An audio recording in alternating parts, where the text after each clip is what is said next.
Well, hello and welcome to the Machine. This is Perpetual Geek Machine, show number 98 for Friday, July 5th, 2013. I am your host, Kevin Alexander, and I'm joined today by Dan Zuccarelli and Rich Coonley, and together we combine to form the Perpetual Geek Machine. Happy Independence Day week, everybody. It's been a while since we've done this. It always feels like it. We take a week off, and it feels like it's been goddamn forever. Yeah, and we used to do every other week all the time. Yeah. How about bi-weekly? Let's start doing this bi-weekly. That's how we started out. I'm sorry. Yeah. I meant to say interweekly. Interweekly. Yes. Like several times a week. Oh, all right. Nice.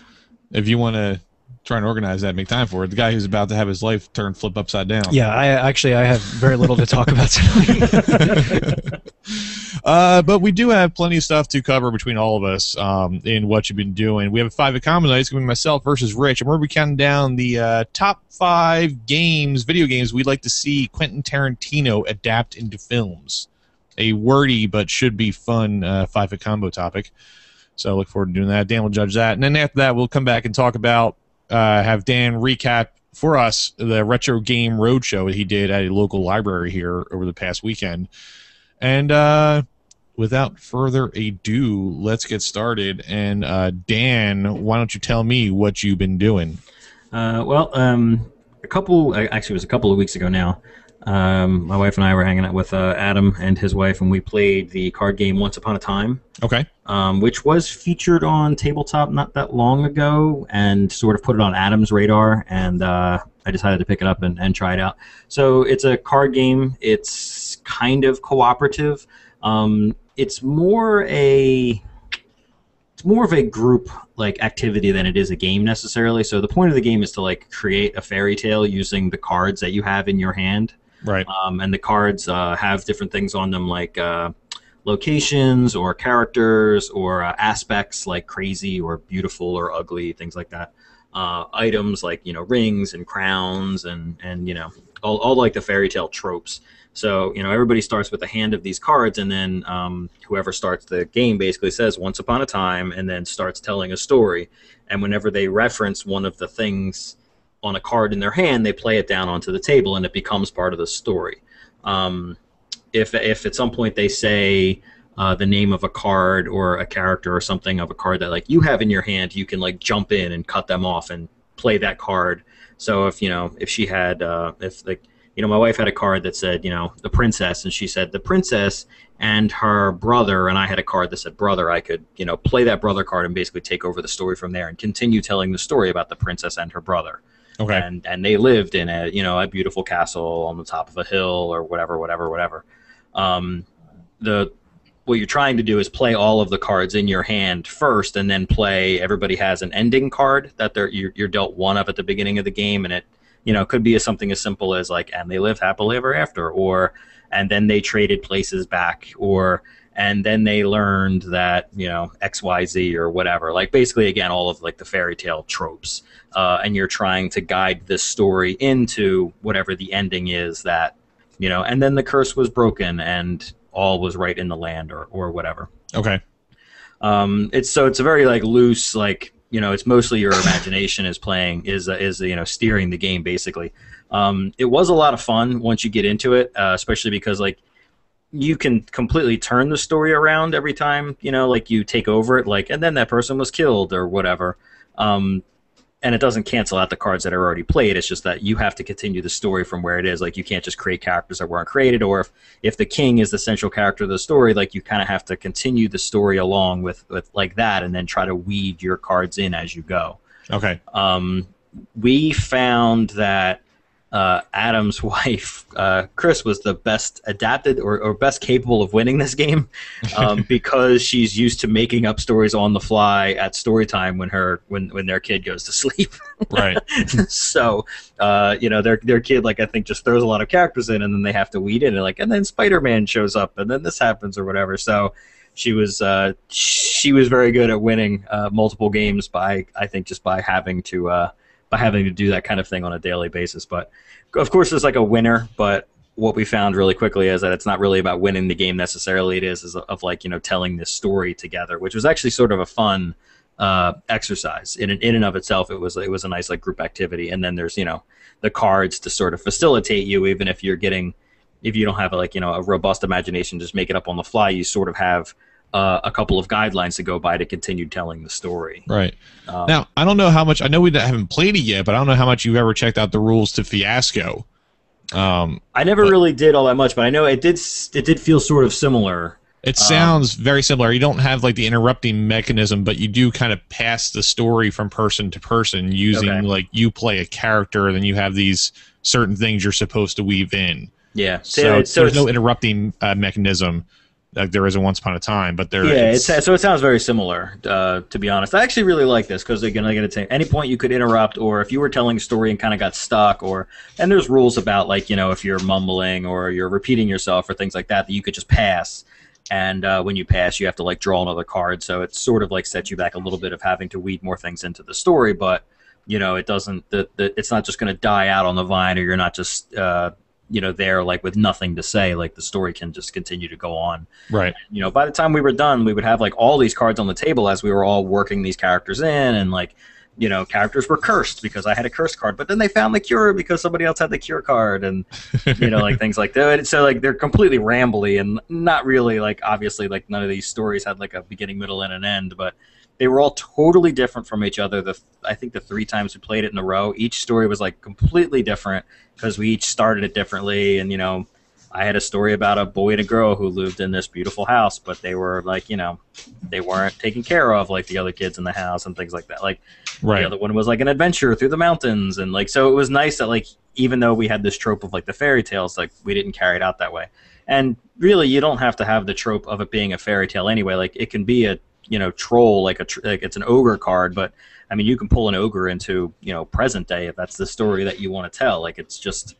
There's crowns all over the place. There's rings all over the place. So, you're not really stuck in that fantasy land if you don't want to be either. So it was a lot of fun. Right. We all had a lot of fun with it. So. It sounds like an exercise that you might do before like an improv class or something. Just to kind of get it honestly really did feel that way. Or like I could really see it fitting in well to like certain classrooms too. Like depending on like just to get kids interested in like a writing class, especially like just to give them ideas on how to move stories along or like whatever. So it was very cool. We liked it. Wouldn't you? I could see this being used in a Method 1 clinic. Probably. Yeah. So let's move on a little bit. The 3 of us got to attend a very special event in Philadelphia a couple weeks ago. We were able to see via Exhumed Films, a local group of folks who typically screen nothing but like sort of horror movies and sort of cheesy, or at least campy movies. Right? Yeah, sort of campy sort of stuff. But they always use film as one of their caveats. Yes, we watched a print of Kill Bill: The Whole Bloody Affair, which is the 2 Kill Bill movies cut together as one event. That was this print came from Quentin Tarantino's personal collection and was the same print shown at Cannes at the Cannes Film Festival in 2004. And so, therefore, it actually had French subtitles all over it. It was a 4.5-hour event, and I'm a big fan of the Kill Bill movies. Rich, I enjoy them. They're not my favorite of his. I think they're solid, but I think he's done better before and after. Yeah, and then Dan, how do you generally feel about Kill Bill? I really like them. I know, like my wife who was there with us, like they're way up at the top of her list, mostly because it's filled with women who kick ass. Yeah. But I of his like homage pieces, like I enjoy this homage to kung fu movies a hell of a lot more than I appreciated like Death Proof as an homage to shitty movies. Well, that being said, what was I think most surprising to all of us is that there are actually very few changes. Yes. It pretty much is, if you want to watch Kill Bill: The Whole Bloody Affair, you pretty much just watch Volume 1 and then Volume 2 with a 10-minute intermission in between. Yeah, that was basically it. I mean, there was very minor, well, no, there's one huge major difference, and then there's some other minor stuff along the way. So you want to point out a couple of them? Well, probably the most glaring one, if you're familiar enough with the movie, is that scene where the bride goes to fight Oren and then the Crazy 88s attack. I think largely for censorship issues, the most of that scene is it turns into black and white, and because it's so violent and it's so over the top and there's blood spurting everywhere at all times, they turn it to black and white. And then pretty close to the end of the fight, she like blinks and then the switches Color back to comes color, and then we see the end of the fight, and then she goes and fights Oren, and then blah blah blah. That was probably the most like glaring thing that was because different. in this, what we saw, the whole thing was color. And Yes, there were some extra shots of like foots getting chopped off and things like that. And then also, if you remember that one shot where the she kind of spanks the one crazy 88 and tells him to get out of there. There's a little bit of build up to that, so you kind of understand what she's doing a little bit better. Yeah, she runs into that kid like twice, I think, before she finally like grabs him and spanks him. So there's like, and she like shoves him towards the door twice. So there's a little bit of a nod to like, all right, I've told you a couple times now. You know, you really need to get out of here. You can tell he's the only different one because he's the only one not wearing a mask. Yeah. I couldn't tell you like shot for shot what was there before and what wasn't after because the scene is so fast and it never stops. It's a barrage of violence. Yeah. But like there are definitely moments where I'm like, I'm not sure that guy was split completely down the middle in the original version, but you know there are moments like that where you're going to be like, I'm pretty sure that that wasn't in my home version. In the very beginning, the quote from the Klingon is changed to another quote from somebody else. I forget who and what it was. Yeah, I can't remember either. But the largest and most obvious change in the whole thing is that if at the end of Volume 1, when Bill is slightly out of frame, like his head's out of frame, he's talking to Sophie, who's in a wheelchair, and it's just been like basically all of her limbs have been chopped off. He mentions the line at the end of Kill Bill 1 or Volume 1 that has she asked about, does she know her daughter is still alive? Yeah. So that line is eliminated. Yes. And so you don't know, if this is the first time you're seeing Kill Bill and you're seeing Whole Bloody Fair, you do not know that BB is still alive until the very end of the movie when Beatrix finds out. Which is actually it's a significant change. Right, exactly. It's as long huge. as you don't know the kid is alive, because you know when you find out her daughter's alive at the end of 1, the entire time you're watching 2 when she's going through all this stuff, you'd have to wonder, like, would she still be going through all this, like taking time out to go kill Bud and all this bullshit? Like, if she knew her daughter was alive, she'd probably make a beeline for her daughter and, you know, maybe just run away with her, maybe then go find revenge of all these other people, but, you know, you're sort of waiting for her to be reunited with her daughter the entire movie, where, as in this cut, you learn the second she learns, so it's sort of a bit of a shock that you get all the way to the end and, like, bang, like, you know, right in the face, like her daughter's still alive. So yeah, so that's the most major change. The rest of the movie is pretty much identical from what I remember. Yeah. I'm not like shot for shot familiar with I'm pretty these sure movies. part 2 was basically like exactly as it was. Yeah, I think like there wasn't really a lot of differences at all. I thought there was going to be more major changes. Right. I was okay with the fact that it wasn't, but I think maybe I was expecting too much when I went in. Like, I was expecting it to be like some like wholesale changes of, like, you know, entire pieces moved around. Oh, absolutely. I was expecting, like, the entire sequence to be different, but it wasn't that. And it's fine, but it was still really like the event of being there and knowing how rare this screening is. It was only the 3rd time this print has ever been screened. Yeah. You so know, it ran for like event-wise. a month, I think, at like Tarantino's theater. And that like was a week like or something like that. Yeah, and then it was a Cannes, and then this is like essentially it, and then it's going somewhere else. So it was really cool because it was such a limited thing of like, this is out of Tarantino's personal collection, right? Which made it pretty awesome. And you know, personally, like, it fell on my wife's birthday, and it is one of her favorite movies. So right, that was a pretty cool, you know. And like, we bought tickets on the train ride to PAX. Yeah. Like, they went on sale like that day while we were on the train. So it's like we were, you know, creating our accounts for whatever place that was. We had to buy tickets like through our phones and like. Right. And your wife actually did a really awesome paint job on her nails, and she had like her one nail looked like Beatrix's iconic yellow and black jumper with red splatter all over it, which I thought was really neat. Pretty great. Yeah. So, changing tone drastically. Dan, tell us about Monsters U. Monsters University. So this is the prequel to Monsters Inc. In case you were wondering. Living under a rock. Perhaps? Yeah, in case you're living under a rock, you've never seen Monsters Inc. I'll say this. I did like it. I actually liked it a lot. I didn't love it. Not looking forward to this movie at all. Yeah, You were very skeptical. You were very skeptical. Yes, let's say that. Yeah, that's probably a better way to put it. Like, I certainly wasn't dreading going to see it or anything like that. Like, we still saw it opening night, but I and I still do feel like they left a much better movie on the table.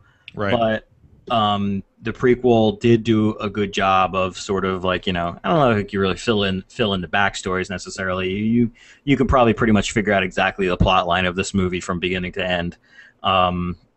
Just knowing how the Monsters Inc. was.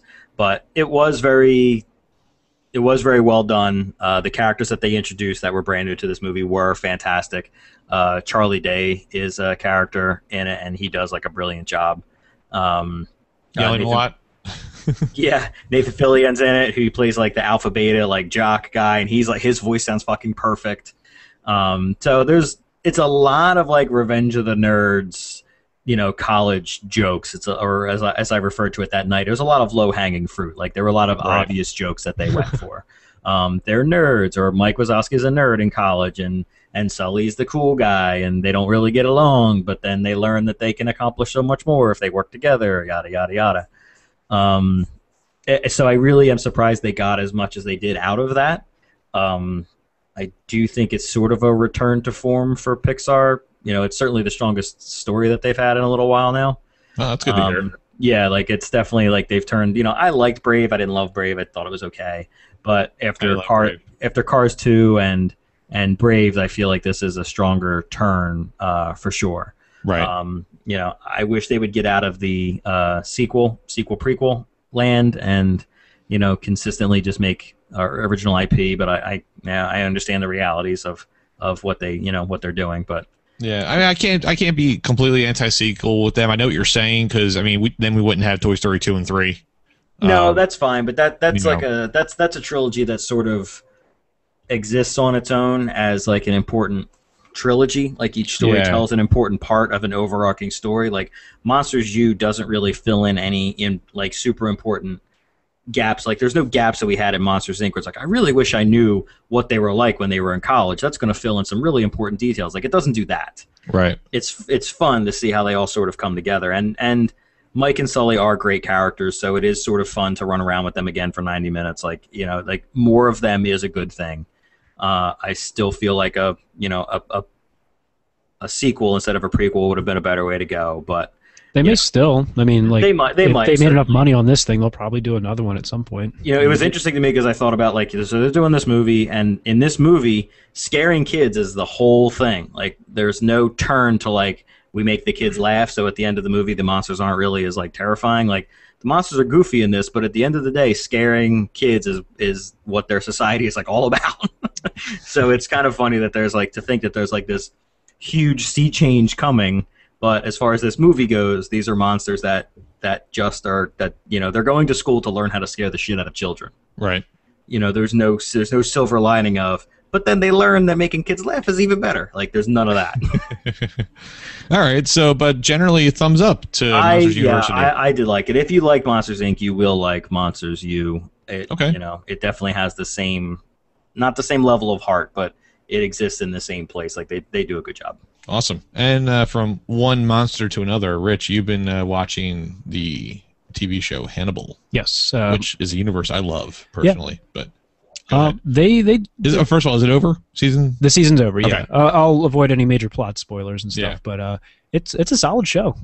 They if you're familiar with the books, I read Red Dragon, Silence of the Lambs, and Hannibal. I never went and saw or read Hannibal Rising, which is like a prequel to it all. I won't. Hannibal was such a piece of shit. The book. Yeah, it was. And I kind of love the movie though. Yeah, the movie's like turns into like some kind of camp masterpiece. I think Ridley Scott knew how bad the book was, and he made the necessary changes to kind of make the movie fun. Oh, and that movie was fun. It works. It definitely is not nearly the caliber that anything that came before it was. And they came back around and redid the Red Dragon. In the 80s, I think they did. It was a Manhunter, right? Manhunter, yeah. And that had William Friedman. Friedman? The guy who's in CSI. Yeah. Or was in CSI. Yeah, I can't think of his name. And he played the Will Graham character. Yes. That's essentially, with Red Dragon and Manhunter, they're essentially the same movie. That's basically where this movie, the show, has its focus. But it takes place prior to Hannibal Lecter being in jail. Yes, it's even actually before Red Dragon, really. Much before, a long time before. I think by the time, I don't remember. Hannibal's still an FBI consultant, right? Exactly, yes. Yeah. In the Red Dragon, I think he had been locked up with Dr. Chilton for about like 8 years. Mhm. He'd been there at least for several years at that point. And he's not the main character in the book. He's in it a little bit. They play it up more in the movies, because Anthony Hopkins is, awesome as Hannibal Lecter. But basically the show predates all of that, and his initial relationship with Will Graham, the FBI, how he like started consulting with them and that kind of thing. And much like the show Dexter and the Dexter book series and stuff, they start at a certain point where there are many similarities and certain things definitely have to happen, but so far it kind of diverges a little bit. They don't get too much into the story of like their past in the Red Dragon. But I think they're going to be kind of taking their own liberties with it. For example, like Freddie Lounds is a kind of a tabloid a tabloid journalist in the Red Dragon, and he's a man in the book, and on the show it's a woman. Okay. Like, so they make changes like that. That's the in the remake of Red Dragon. That's the Philip Seymour Hoffman character. That's correct. Yeah. And I mean, I don't know if the timeline of the show will ever catch up to the Red Dragon, and I really have to run for a while. Well, that's the thing. I think they could speed it up. Yeah. Like if they take their take leaps. If they take their leaps and stuff, like Hannibal Lecter is the guy is begging to be caught. Yeah. I think he loves fucking with people, so he's always. Yeah, that's what the whole thing was always about. That's the thing. I mean, this character does, but I'm not sure that Hannibal Lecter really liked fucking with people the way he does on the show. Like he is very curious about Will Graham. He loves his psyche because he's such a broken person.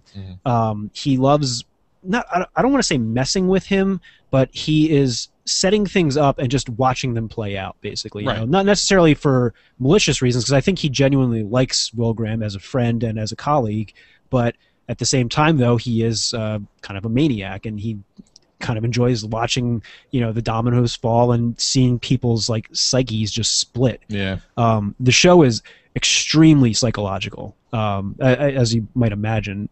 Basically, like, there's a lot of symbolism on the show.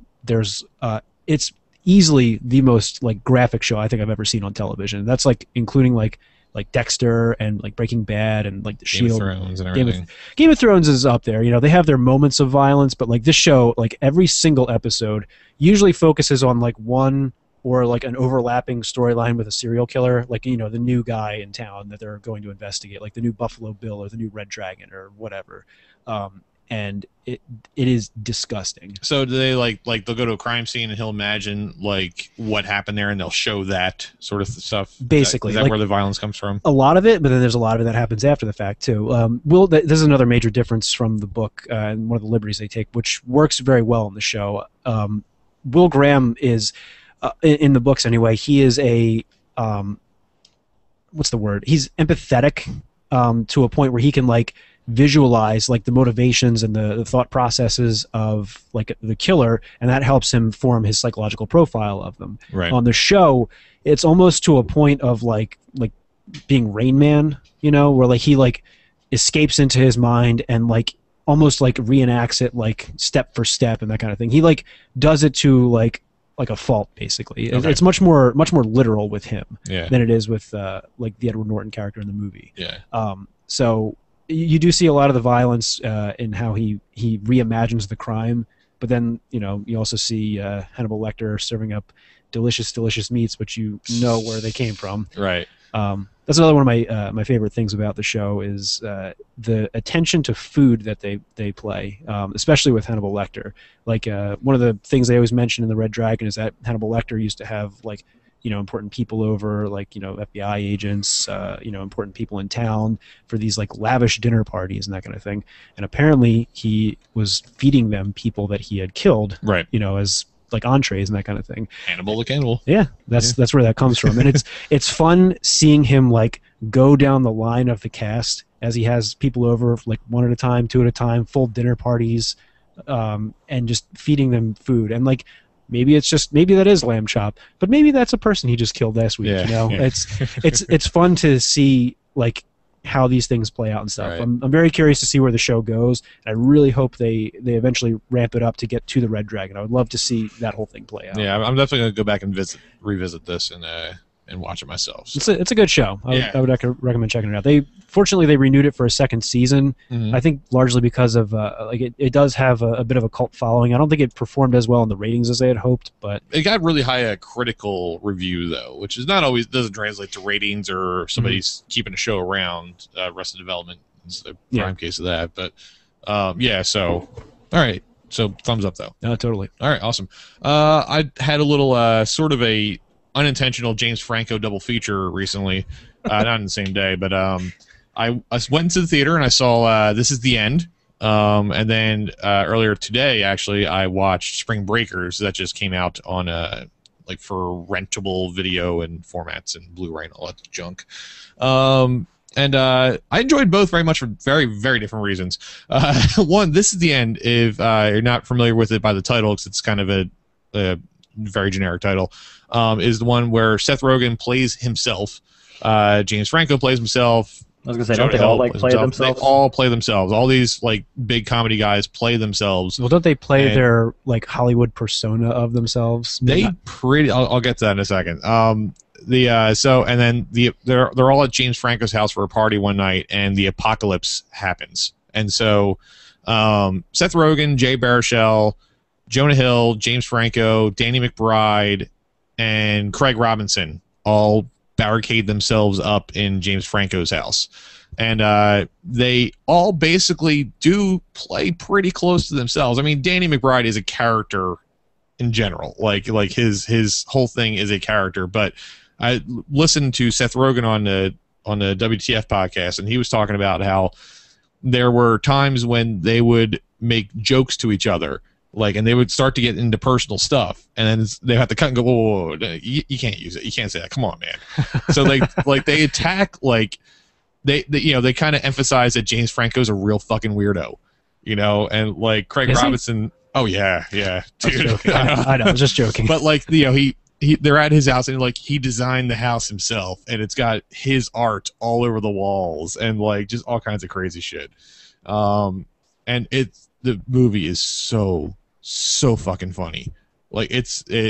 You're never more than 10 seconds away from another joke, and they almost all fucking land. Is it in the same vein as Pineapple Express, like that rapid fire, it's very kind of rapid stoner fire humor? It's not even that. It's not even so much stoner humor. I mean, they kind of go into. There's a couple scenes where they're all like, "Let's just do all the drugs we have left," and then they go into this whole thing, and they do some funny stuff with that. But it's mostly just about how they're going to keep going on, and most of the time, they're in denial that the apocalypse is actually happening, despite all this evidence. And there's 1,000 fucking cameos, and the whole scene where everybody's at the party, and then the apocalypse happens, and all of them fucking die is a riot. But because a big enormous sinkhole opens up in James Franco's front yard. So that kind of stuff. It is a really, really, really funny movie. If you the thing is, you have to like the comedy of Seth Rogen, of Craig Robinson, of Danny McBride. You have to think those guys are funny for this movie to be funny at all. Best role Michael Cera has ever had. He's the only one who really takes an extreme take on himself. It's a total opposite. So he's not more awkward than he normally is. No, it's hilarious. Yeah, Okay. Almost just for that beginning bit with him alone is worth the price of admission. I wanted to see this. I didn't get a chance to, but it looked pretty funny. I like their Hollywood personas that they put out there. And stuff. Right. I'm not a huge Danny McBride fan. I think he's funny sometimes, more like an ensemble cast, but right. I like all of them, and especially when they're all together. That's You'll usually love a good him in time. this. You'll love him in this. And then Spring Breakers is from the director Harmony Korine, who I remember seeing Kids in 94, 95. Dan, did you ever see that? Yeah, fucking it's a piece of shit. Hated that movie so much. It's a piece of shit movie. Yeah. A good number of the people in that movie are dead. Yeah. Because he kind of explored that whole Kids is about a group of fucking losers in New York who think that the best way to avoid getting AIDS is to only have sex with virgins. And that's what the whole fucking movie's about. Yeah, that was one of the guys' things. But he had AIDS, right? So all he was doing was spreading it. Yeah. Or something like that. It's a real piece of shit movie. Yeah. But anyway, so I was kind of I was kind of not really interested in seeing Spring Breakers because of that. Like that dude has just carried on that reputation for me like for throughout. But well, his name's Harmony. Yeah. So Spring Breakers takes like some of the young starlets, like the Disney heads, like Vanessa Hudgens and Selena Gomez, and like throws them into this drug and booze filled world of like Florida, St. Petersburg spring break. And they take like the whole thing is way darker than the previews ever led on. Like they don't have enough money to get there, so they kind of like rob a convenience store or a restaurant to like get their money to go to spring break. And then they're just in that whole fucking like coke-filled booze like hotel party scene, and just shit just keeps going worse and worse and worse. This sounds like a very relatable story. Yeah, totally. It's just like that trip to PAX that we had a couple of years ago. Yeah, seriously. Yeah.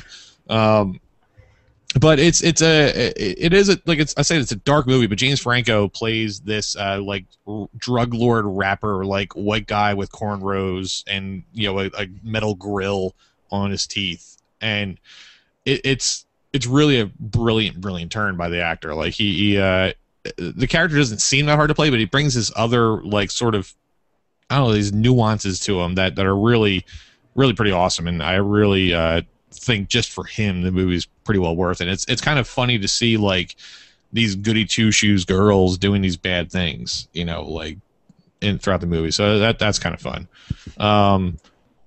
Yeah, that's all I really have to say about Spring Breakers. So, interesting enough, it's out on video, but like this is the end. Huge, enormous thumbs up. So, Dan, bring us home and what you've been doing with. Tell me about Papers, please. So, have you played this at all? Have you checked this out? I haven't even heard of it. Haven't heard of it? Okay. So this is like it's a free game. It's a free like PC game. I'll put the link in the show notes and I'll tweet about it at some point too. You are a border guard at like a Eastern European country. And your job is to demand the papers of people trying to get into the country and to determine whether or not they should be allowed in. Oh, wow. So, like, the first day, like, each day, like, they change and that's the thing is, like, it's all very, like, it's like bureaucracy run amok. Is like, each day, like, they kind of change the rules on you. So, like, the first day, you're only allowed to let in, like, citizens of, I think it's, like, Ostroika or something is the name of the country. So, you hit the button. It says paper, please. Like the next person walks up, they slide a passport through, and you like examine the passport, and you're looking through their documents to see whether or not they're real. So like the first day, it's easy because it's like only people that are having like an Ostroika passport are good to go. Everybody else you just deny, turn away, and you get money. You get paid for how many people you process over the course of the day. Then the next day, it's like, all right, well, we're letting people in from any country now, but they have to have like a work visa, to come in, or they can't come in. So then you're looking through those documents, but like sometimes the face doesn't match the person, or it says like male when like the person that's standing in front of you is clearly female. So like you're trying to do this fast because you have to get a bunch of people done, but if you let too many people, the wrong people through, or turn away too many of the right people, like you get fired. So it's this like constant balancing act of like trying to be careful of not letting in quote unquote bad people and letting the good people in. And then like the rules just get more and more complex. It's like, okay, this is fine, but you need to be wary of like making sure that the passport has been issued on the correct day. And like, it tells you what today's date is in the game, and like every once in a while a passport will pop through that like was issued like after that, or like clearly like before that when it would have expired, and you're still trying to do this all like really quickly because at the end of each day you get paid, but then you get money taken out for like food, lodging, like heat or something else, and then you're typically left with like $5. And then it doesn't really play a huge factor in the game yet, but you have to pay for rent and you have to pay for food, and occasionally like your kids or your grandparents get sick and you have to determine whether or not you want to spend the money on food or medicine or heat to like make them well again. And if you're not churning through enough passports during the day, you're not making enough money to put that money everywhere. So there's a couple of like I think messages being thrown out there, but the most interesting is the feeling that you get when the clock is constantly ticking, and do you let somebody into the country that may or may not be a terrorist because they had a wrong passport, or do you just turn them away because that's the safer thing to do? And after a while, it's like I look at it and it's like, it just doesn't feel right. Something's probably wrong here. Deny, go away. And what the the implications of that being your immigration policy, I suppose. Right. Totally free. It's very simple. Like I said, like literally, it's just like they slide you a passport. You click on it, drag it over to like your examination thing, and if you if you find something wrong with it, you can highlight those areas and like, you know, say like, here's what's wrong with it, hand it back, or you can just stamp it, denied entry. Like, here it is, go away. Next person, come on. All right, you're good to go. Go in. Next person. It's really cool. It's being expanded into like a full game. I think it was just hit on Steam Greenlight. So right now it's sort of like I'd say an exaggerated. It's an exaggerated demo.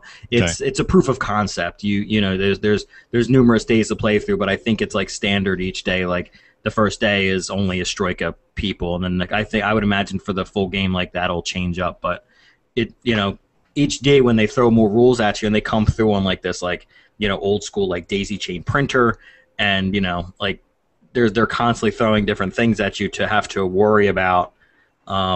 That it actually does give you a decent feeling of like tension of like, I can't fuck this up, or like, okay, I've already got 2 things wrong today. I really need to make sure, but I really need to get this done quickly. It was very, very enjoyable in that, you know, weird enjoyable way. Like it was cool. Like it was cool, like in that Dear Esther enjoyable sort of way. Right. You know, it's different. It's a game with a message. Yeah, and it was an experience. It did do a good job of putting you into the experience of this situation. Okay. I really liked it. Like I said, I'll tweet about it. I'll put a link in the show notes. But I would recommend checking it out, especially because it's free. Sounds an awful lot like my job, actually. Not, yeah. I don't do border patrol control, but well, you should. Maybe you should check it out too. Then yeah, see how it compares. People per player ever. I'd be like, papers, please. Did that never cross your mind? Oh boy, No. It did cross my mind the whole time. Now, as soon as I saw it up on the show notes, I was like, papers, please. How did you guys know? I always just rang it into like the Gestapo-ist, you know, papers. No ticket. Show me your papers. Yeah. But yeah, that's it. All right, cool. Well, that takes us to break. So I know I'm going to put a track by Disaster Piece in here. He is famous for doing the Fez soundtrack. Yeah, he also did the Runner, Bit Trip Runner. Okay. And a couple other ones too. That guy fucking makes like shit tons of music. So yeah. So I don't know which track it is, but we'll throw some links up into the show notes because I didn't do my proper research beforehand. And we'll have those there for you guys to check out. So go buy his music. He was kind enough to let us use one of his tracks in our break. So enjoy that, and we'll see you back on the other side for 5-Hit Combo. Word. What's this guy's name? Disaster Piece. I have to check that out. It's like Peace. I can give you all of his stuff. Yeah, we have a bunch of stuff. Oh, so. Cool. Yeah, I'd like to check it out. The Fez soundtrack's great, and he did like a couple remix albums of the Fez soundtrack too. All right, I'll be right back. All right.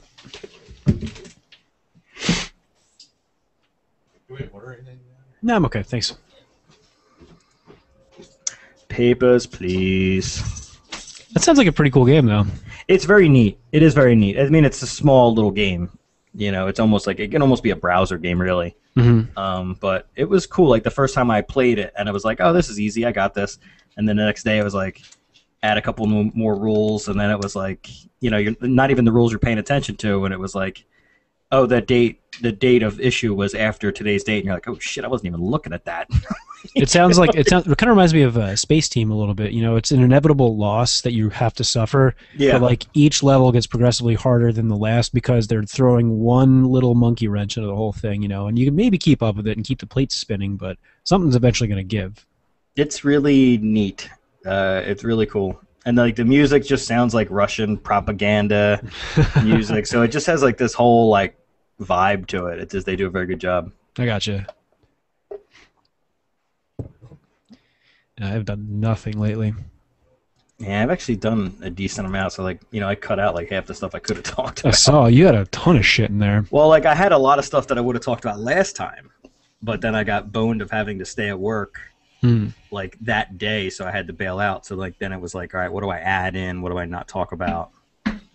So like, you know, Project X Zone I just started, so I can wait until next show to talk about that. Or I was looking at the last thing I was working on was BioShock Infinite, which I still have not finished. And I was looking on my like the last achievements that I got on Xbox. I haven't played that thing since mid-May. Wow.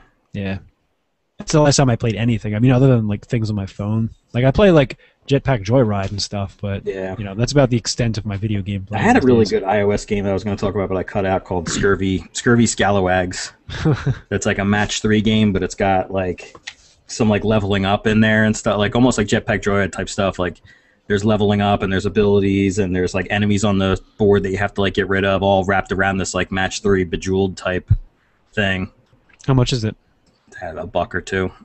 I I think it was like $1, and then there was like a power up that like lets you double all the gold. It was like another $1, and I would definitely recommend buying that like at the beginning, so you can just double the gold. But it's actually a lot. If you like Bejeweled type games, like it's a lot of fun. Okay. Which game's that? Scurvy Scalawags, it's called. Ron Gilbert actually made it, which is the first reason that I checked it out. I was going to talk about it tonight because I probably put 10 hours into that game on my fucking phone. Jeez. But it's really good. It's like it's great. Like I would venture so far as to say it's great because like you're a character on the screen, and then there's like enemies that appear around the screen, and like as you create like the pairs and stuff, like your power goes up, and the enemies have power, and if you're next to them before your power is high enough, like they kill you, and like you're like moving your character around the board as you create these sets. So it's not just like like aligning jewels and making them go away. You got to make sure that like, all right, when I create this set, I got to make sure that it doesn't slide me over and I'm next to that dude because I'm nowhere near ready to kill that dude yet. So there's like an extra cool level to it than just the match 3 stuff. Very cool. Scurvy Scallywags. Arr, scurvy. Yeah. Papers, please. Great music in that too. It's great. What are you doing? I had to read something before I talk about it. Yeah. All right. Ready to get going again? Yeah, never stopped. All right. Yeah, no. I just, come back from the break, so to speak. Okay. So I'll just bring it back and I'll throw it to you. You got that description ready? Oh, yes. Should be in the. I have it. All right, cool. All right, welcome back. Hope you guys enjoyed the break as much as we did. It's always a good time on the Perpetual Geek Machine podcast breaks. But that said, it's time for 5-Hit Combo, so I'm going to throw it over to Dan to explain what 5-Hit Combo is. All right, so 5-Hit Combo is a friendly competition in which 2 players, this evening will be Kevin and Rich, read back their top 5 list of a given topic in a 5, 4, 3, 2, 1 style, while third player, Moi, judges the list based on his or her own personal tastes. The players may change every week, but the game is perpetual. This week is the top 5 video games that we'd like to see remade into movies by Quentin Tarantino. Yep. Can I say video, or we did say games originally? Does anybody have a non-video game? Mine are all video games. I assumed video games. I considered going with Spades, but I did all video games. Could have went with Pandemic. Tarantino might make a kick-ass Pandemic movie. Monopoly. Yeah, Monopoly. Sure. No, I went all video games though. All right, so there you go. Top 5 video games we'd love to see remade by Quentin Tarantino. All right, you have your list, Rich? I think I have a pretty solid list here. All right. I wonder if there's going to be much overlap here. We'll see. I doubt it. Well, maybe. I don't know. We'll see. Okay. All right, I am not flipping a coin in the air, but I'm imagining a coin flipping in the air. I'm on video, so I can't really lie about it now. Oh, you're trying to keep the illusion up. Yeah, Rich is about to spawn a child, so I'll let him pick. Tails. Tails it is. Oh, look at that. I'll go first. I'll give Rich control because he doesn't have many days of control left. Yeah. well put. You going first, Rich, or second? I'll go first. All right. Rich, you're number 5. My number 5 is Grand Theft Auto. I could see Quentin Tarantino with his history of like heavy crime dramas, like Pulp Fiction, Jackie Brown, and Reservoir Dogs obviously come to mind. I could see him doing a pretty fucking kick-ass Grand Theft Auto, but I could see him setting it in the 70s, having like lots of soul, lots of funk, bringing lots of, like, you bring like Shaft into it somehow. I don't know what the story would be exactly, but it would be rife with great period drama, great period crime. I think that'd be a lot of fun if he did something like that. All right, Kevin, you're number 5. All right. As usual with my 5 combo list, I kind of went with a mostly a bit of a theme here, and Tarantino has found himself, especially in this later half of his career, really exploring the revenge theme through different genres. So, my first entry into this is Shenmue. Oh. It's a game I never played, but I looked up the plot to this. And basically, the hero Ryu comes home from the dojo one day and finds his father battling with a man in a green silk kung fu something or other, like the outfit. And Gi, yes. And so after he battles that guy, you know, he doesn't. The guy gets away, and his father ends up dying in his arms. And so Ryo wants revenge, and that's the start of Shenmue. He goes out seeking revenge of his dead father. I think that was supposed to be like a 10-game series. Yeah, it's 8-game series. It's this one. It's that thing where like people either fucking love Shenmue or they absolutely hate it. I liked it. The people who love it really, really get super into it. I did really get into the first one. Wasn't it like a series of like quick time events? Wasn't that the gameplay? Or am I thinking of something else? I think the famous thing in Shenmue is that there's a fork driving sequence. Well, there's a driving. There's a forklift driving thing. Yes, there is. That's famous because it was unskippable. When you got a job at the docks to like get in with, I think it was like to get in with the gang that you think was responsible. Every day, everybody that worked at the docks started the workday with a forklift race around the docks. And you had to do it every fucking day. And that did get a little tiresome. Yeah, the game was also famous because like you could go into the arcade and actually play the arcade games that were in there, and like interact with like a ton of the shit like in the houses and stuff. It was one of the first games to let you like interact with a bunch of that crap. Right. In his quest for revenge, he decided to play some Pac-Man. Well, it was like very much like a long drawn out game, so you did spend time at the markets looking around for people or trying to move the story along. So it was I believe Shenmue 2 came out for the Xbox, and that was it. How was Dreamcast? No, Shenmue 1 was for the Dreamcast. Okay. And Shenmue 2, I want to say, came out for the Xbox. Gotcha. And it was supposed to be like 10 games, and then after the first one didn't do so well, they pared it down to like 6, and then the second one came out, and even less people played it, and then that was the end of it. But still, a soft spot in my heart for sure. Well, there you go. All right. Rich, your number 4. All right, my number 4 is, you know how Tarantino always has a little bit of a loose connection between a lot of his movies, like Red Apple cigarettes always seem to be in there somewhere or something like that. If you're not familiar with a couple characters' last names, in Reservoir Dogs, Mr. Blonde's last name is Vega, and in Pulp Fiction, John Travolta's character's last name is his name is Vincent Vega. I can't remember Mr. Blonde's actual name, his first name, but I don't remember either. They were brothers, though. Yeah, it's rumored that they're brothers, or it's just another one of those like Red Apple tie-ins. They never come right out and say it, but people like to think that they're brothers. So I thought it might be fun if Quentin Tarantino did a Super Mario Brothers take and called it Super Vega Brothers.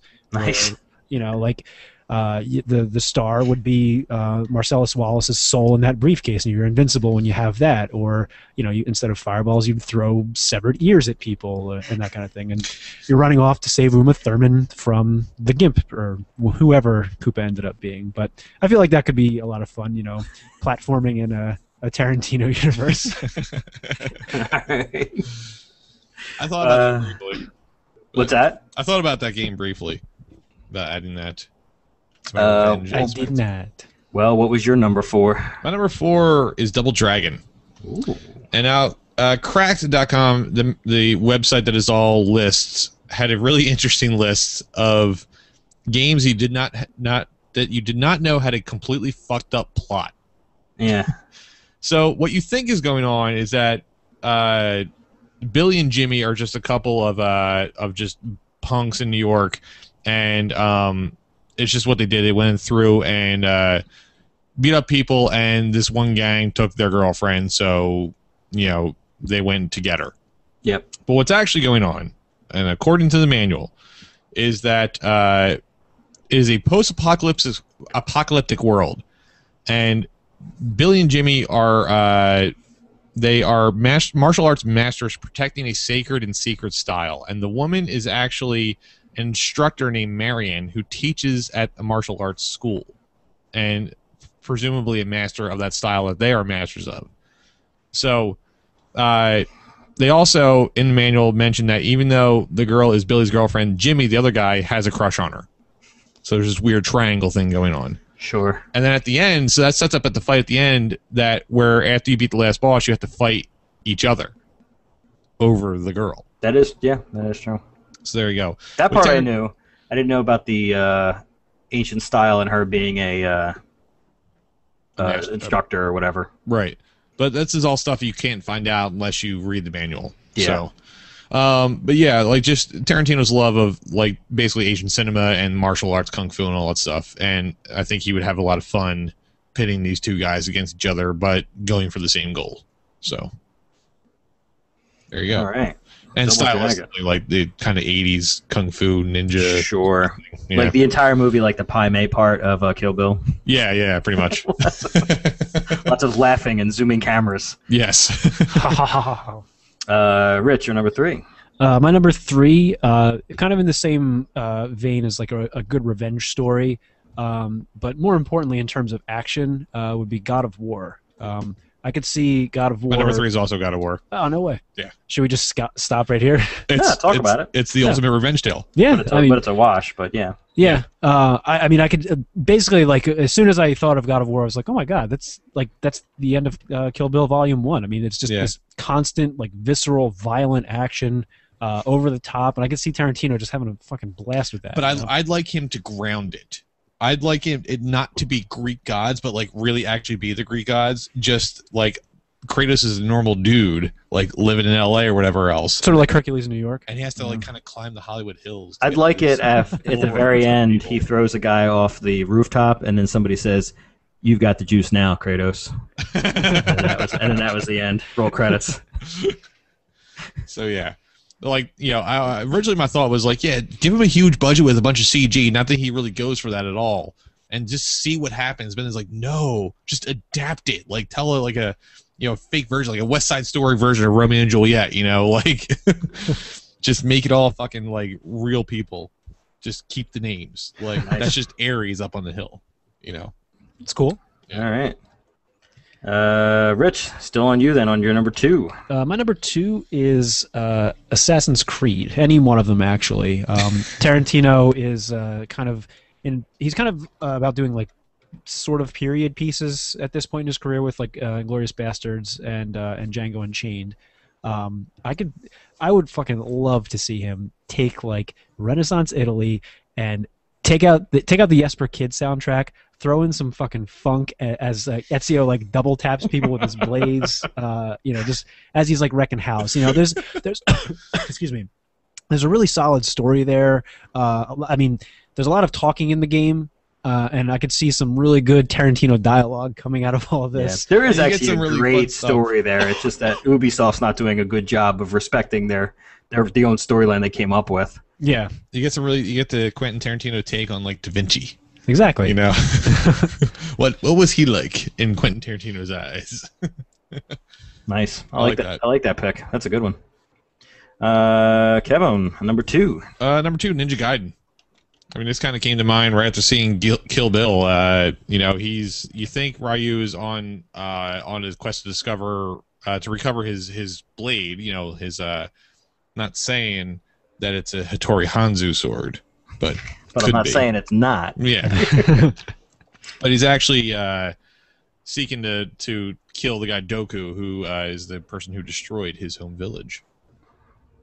And so again, with his revenge tale, he gets another crack at a martial arts flick, and even like crazy, hyper, more violent this time than even parts of Kill Bill were. We just make an all-action flick, Ninja Gaiden. All right. Well, that brings it in, Rich. Your number 1. My number 1, you know, I hate to always bring it back to this, and this should really come Metal Gear Solid. Metal Gear.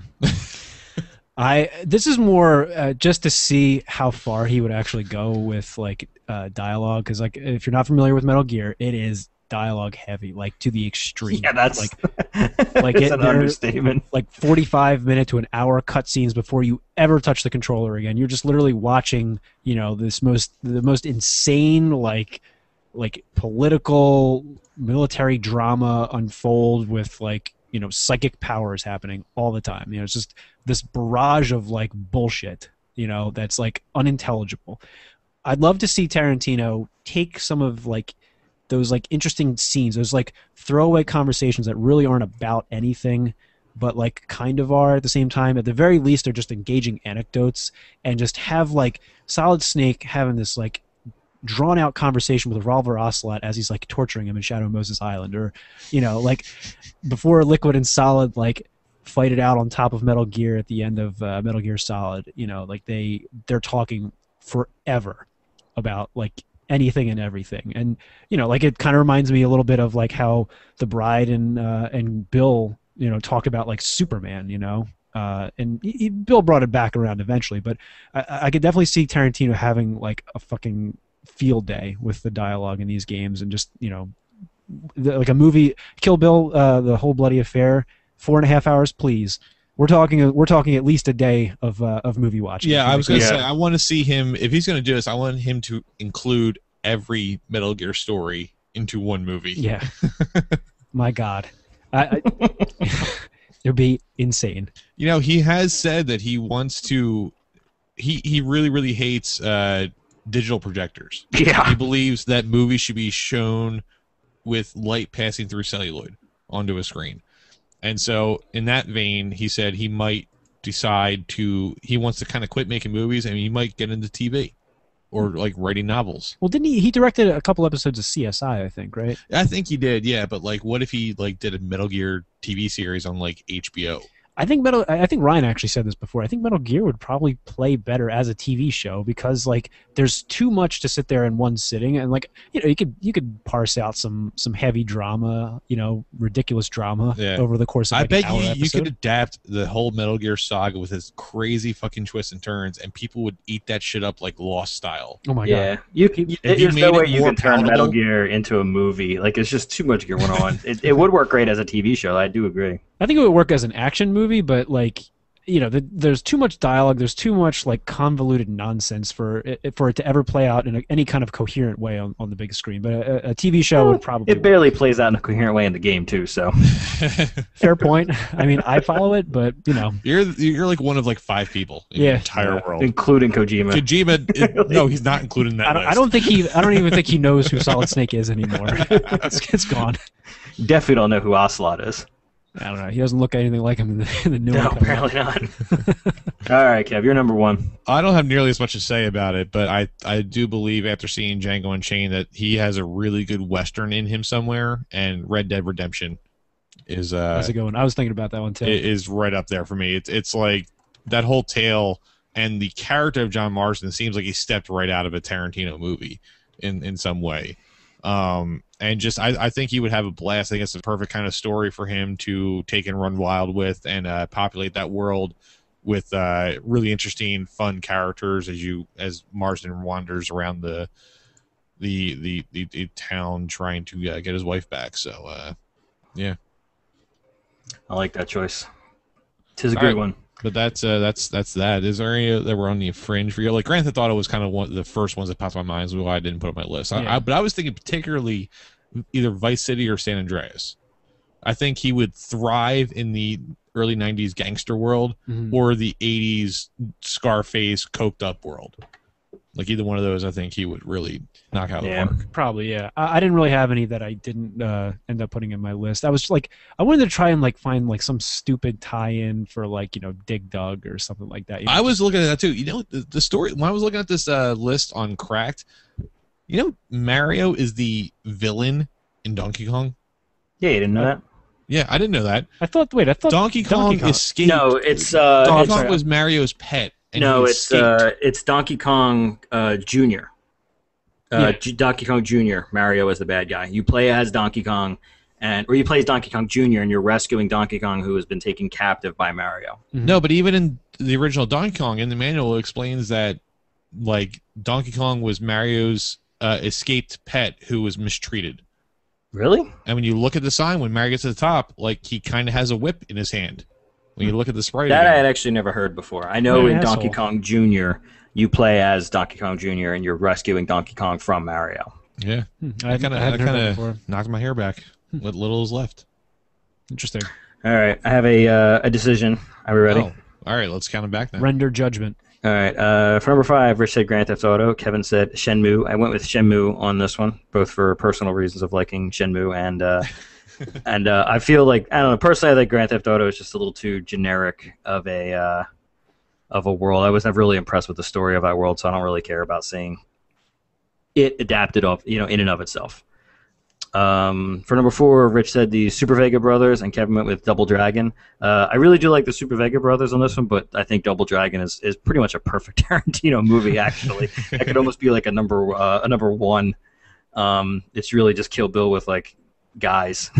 Instead of girls. I actually did struggle with my number one, like which of these 5 I was going to put at number 1. So I just kind of tried to space them out accordingly. Yeah. For number 3 was a wash. Both of you said God of War, which was a good choice. For number 2, Rich said Assassin's Creed. Kevin said Ninja Gaiden. I went with Assassin's Creed on this one. I do agree with Rich that there is an incredibly fun, like great storyline in there that unfortunately they're not really doing a great job of telling. I don't think Ubisoft, but in the hands of a decent writer and director, I think there is a great movie actually in there, because Assassin's Creed is small punches of action, which Kill Bill is a good example of like something that Tarantino can excel at. That when fights break out, they're great, but then there's downtime to give those fights all the more weight when they actually do happen. So I think the stealthy stalking aspect of an assassin would be a pretty cool. Tarantino had a pretty good lens on that. All right. And then for number 1, Rich went with Metal Gear, and Kevin went with Red Dead Redemption. As my favorite game of this generation, a brilliant storyline in and of itself, but a Western Red Dead Redemption movie from someone like Tarantino, I think would probably be phenomenal. Good revenge story to begin with. Great characters even in the game, and the voice acting is phenomenal in the game, so it's not hard to imagine it taking that extra step of being filtered through somebody like Tarantino. So I went with Red Dead Redemption, which gives Kevin the win. 3-1. Yay. Yeah. Good showing that, Rich. Yeah. All right, so that's 5 combos. We'll be back next week with something else. We haven't really just talked about the topic at all yet, because we have no idea who's going to be on the show. So, because like this topic wouldn't have worked with, say, Adam. No. Wasn't it Adam the one that came up with this? He somehow? was. He came up with but it, like, I've come up 6 with hours topics. ago? I've come up with topics before that wouldn't be good for me to be on, but are still Exactly. good, good topics. So. Well, I remember like in the early days of PGM, one of the first things we came up with was the dinner with historical figures one. And I said, well, I'm not going to do that. That's up to you two to be on that show and do that one. Yeah. So, but we do try to tailor the topic sometimes to the folks. Sure. Yeah. But that said, Dan, this past weekend we had the local Comic-Con, so to speak, at the Cherry Hill, New Jersey library. Yes. That your wife actually works there, and she helped Yes, put together. So please she tell is. me about that. What So I did this last year to a much smaller extent. I just had like a corner in like the main room. They did like just like a local Comic-Con for kids, and they had some artists and a couple of like retailers and like a cosplay contest and things like that. Very like a small Comic-Con. This year they expanded it some. A lot of people showed up, and they did more all ages stuff, because like adults are into comic book shit too. So like my wife, who now works there as a reference librarian in the adult department, did this thing called Match.con, where they would match like your book interest and stuff to like a graphic novel that they thought that you would also like. So That's they had, fucking brilliant. I love that. So and apparently that was a good success, and again they had some retailers and some games, board game demos and things like that. They gave me an entire room to set up my retro game collection. I ended up bringing I guess about half my stuff, and Really? I had an Atari 2600, my Vectrex, Sega Genesis, and NES running like on a projector, like on the wall. Wow. Which was pretty cool. And a bunch of like I had created like a handheld lounge like type area where I had like a couple of chairs set up with like Game Gears and Nintendo and I think Game Boy Color and a Game Boy Micro I found. Oh wow. So like a little bit of everything, which to me like the Micro I thought, I was like, is it that old? Like it just came out in 2005, and I was like, well, that was like 8 years ago, so that was old enough. So yeah, I had that there. Probably had a good 200 people come through Holy shit. the room at some point. Yeah, it was overwhelming. Wow. Luckily, Adam and his wife again came up to help me out to sort of wrangle the amount of people. I would have loved to have been there. I just I was away this past weekend. I would have loved your help, to be sure. Yeah, you were away. It was a lot of fun. Kids love playing that old shit. It's amazing to me. A few things are amazing to me that none of them really knew quite how to insert and take out the cartridge for something like the Genesis. Oh wow! I think the Nintendo is so ubiquitous that you still know it, like you still are aware of it. Right. But a lot of kids were not like you'd pull on the cartridge of the Genesis, and you kind of had to give it like a good tug. And I think kids were worried that they weren't doing it right because it didn't release right away. Right. And the same thing for like popping it in. That I noticed like a lot of times the cartridge was like a little crooked or not in all the way, and that's why when they turned it on, they just got static. So it was a lot of that. The other one that kids kept running into constantly was holding the Atari 2600 joystick upside down. That's fucking crazy. If you think about every controller you ever held, besides that one, the D-pad or whatever is on your left hand and the buttons are on your right. So the Atari 2600, when you're holding it correctly, you're holding the joystick with your right hand, and the big button is like under your left thumb in the upper left-hand corner. But when you hold it upside down, it's in the lower right corner, which made more sense with the way. So I kept having to and there was a couple times where I was like, oh no, you're holding it the wrong way, and I would take it out and turn it around, and they would turn it right back around again.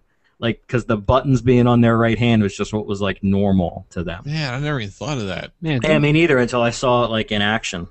My handheld. Jimi Hendrix played a guitar upside down. He played a right-hand guitar upside down because he was left-handed. Yeah, I mean he still made it work. Yeah, but then you'd be going the wrong way on the screen.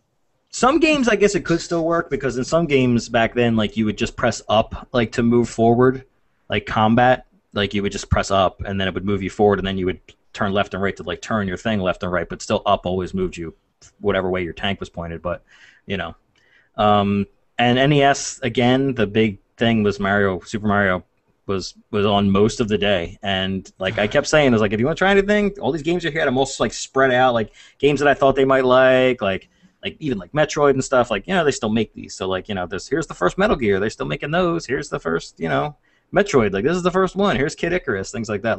Kids just kept going back to Super Mario Brothers, and it's amazing, they all still really get into it. The NES still pulls everybody in. There was this kid had to be 6 or 7. He was adorable, and every time he would hit the jump button, he would jump in his chair along with Mario on screen. And they never got past the second level, but one kid knew where the warp zone stuff was still. That shit's eternal, man. He had to, I had to show him where to get to it, but he knew it was up. If he got up, then he could get there. I still had to show him where in the level he had to get to it, but right. They fucking love that. It's sort of amazing. That now so far removed from most of these kids. There was a good chunk of teenagers there, but most of them were 12 or under. I would say that came in. That's really really cool. It's cool because they're also fearless with technology for the most part. They don't mind trying switches and trying buttons and figuring out how things work. We do the same thing. When we play games, it's you hit a button. Okay, that's not shoot. Okay, that wants me to jump. Okay, I got what they're trying to tell me here. And kids sort of are comfortable with technology to run through the same thing in their brains. Right. The Game Gear for some reason was a big hit, and Pokemon. There was a kid that played Pokemon for 2 fucking hours. And I finally had to all right, let's give someone else a try, because I kept looking over and he was quiet, and I was so busy getting pulled in a million different directions that I was content to just let him sit there with it. He's somebody I don't have to worry about right now. Yeah, but eventually it was and I kept thinking, why would you play this? It's it's a black and white Pokemon of the same fucking game that you play now. I don't, there's nothing different about that game except the monsters are different.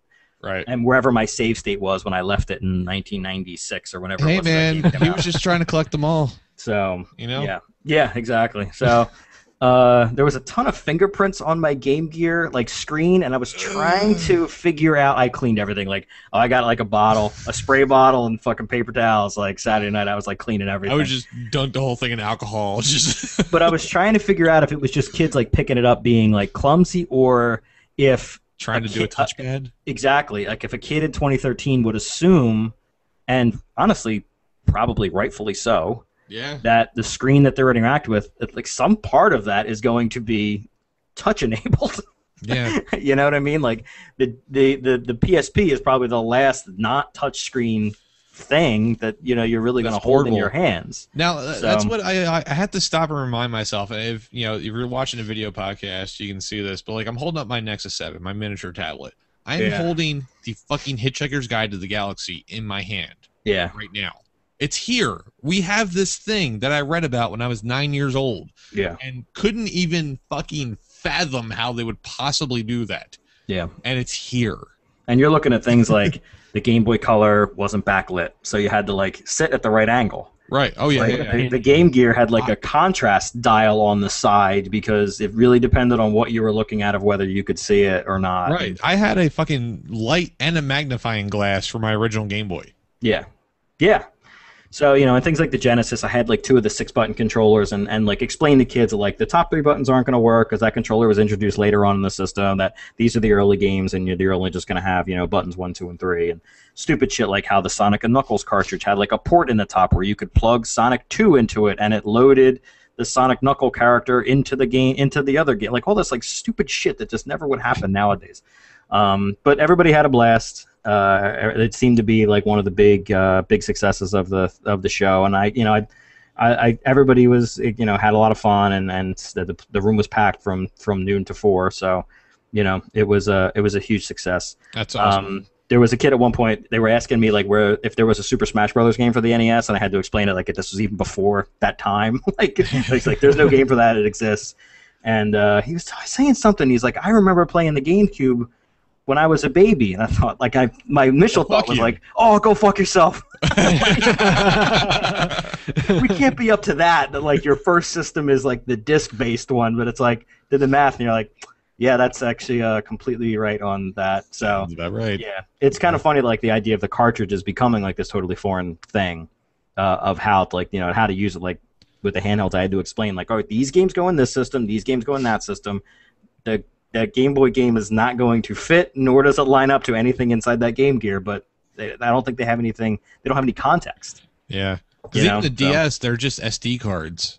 Yeah, exactly. They're familiar with those. That's essentially it. Like you pop it in and it the tab like sticks and then that's essentially it. You're like your last cartridges. So we get further and further away from them having any context, but it's still amazing how things like Super Mario and there was another NES game that was popped in a lot that people were playing. I'm blanking on it. Somebody did play Zelda, but they were like older and they remembered it from when they were a kid type of thing. Right. Thought that that was a really rare cartridge. Super Mario Brothers 3, Super Mario Brothers 2, like those were the ones that got used the most. I think because they're just relatively ubiquitous. So yeah. But it was a huge hit. It was fun. So awesome. It was tiring as shit, but I look forward to doing it again next year. Yeah, I really wish I could have been there. It sounded like it would have been fun. Did you have to blow into a lot of cartridges and that kind of stuff? I did, and people were laughing like adults, and I just kept saying, "Hey, if this stopped working, I would stop doing it." But it still works. So I don't know what to tell you. Everybody's got their touch, but there was that's also those kids' minds, right? There was also a Magnavox Odyssey 2 there, which is a really weird system. The director of the library, her husband has one, and he brought it in. Which I used to have one, and I got rid of all of it. So, but yeah, it was cool, and I have all that stuff at my house now for the first time. So I've actually hooked up like the Sega CD, and I was screwing around with it. I posted some goofy ass vines last week of me playing Marky Mark's Make My Video. Yeah. I thought we should have like a retro game night like amongst ourselves of like one of these old systems, because I have some of this really weird shit. Just don't ever play it. We got to play Slam City featuring Scottie Pippen on Sega CD. We can do better than Clay Fighter. Yeah, exactly. Yes, we can. Yes, we can.